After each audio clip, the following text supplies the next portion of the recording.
ઘણા બધા ઘરની જેમ અમારા ઘરમાં પણ એવો રિવાજ છે કે ફ્લાઇટ મોડ ઓફ થયા પછી પહેલો મેસેજ ફેમિલી વોટ્સએપ ગ્રુપમાં કરવામાં આવે કે લેન્ડેડ સેફલી.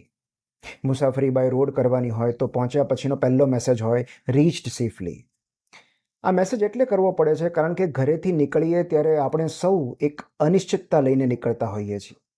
પહોંચીને મેસેજ કરી દેજે એવું એટલે કહેવું પડે છે કારણ કે દરેકના મનમાં એક ડર અને અસલામતી હોય છે કે એક શક્યતા ન પહોંચી શકવાની પણ છે.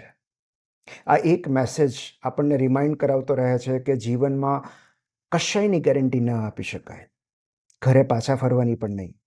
અને પહોંચી ગયા એવો 2 શબ્દનો મેસેજ આપણા અશાંત મનને નિરાંત આપે છે. એ ગમે તેટલા દૂર કેમ ન હોય, પ્રિયજનો સાથે એક જ આકાશ નીચે રહેવાની લાગણી આપણને દિલાસો આપતી રહે છે કે ઘર, શહેર કે દેશ ભલે અલગ હોય, આભ તો શેર કરીએ છીએ ને. પણ જ્યારે એમનું આભ અલગ થઈ જાય છે ત્યારે કોઈ મેસેજ નથી મળતો. અમારા એક પ્રોફેસર એવું કહેતા કે never take a good bye lightly. કોઈ પણ ગુડ બાયને ક્યારેય હળવાશથી ન લઈ શકાય, કારણ કે ક્યારેક એ મુલાકાતનો નહીં, વાર્તાનો અંત હોય છે.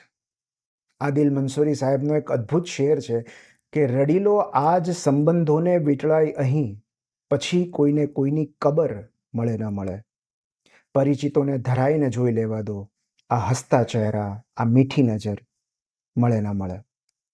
જ્યાં સુધી કોઈનો રીચ્ડ સેફલીનો મેસેજ ન આવે ત્યાં સુધી એમના ગુડ બાયને હળવાશથી ન લઈ શકાય.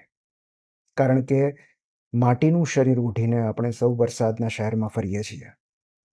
અનિશ્ચિતતા તો રહેવાની.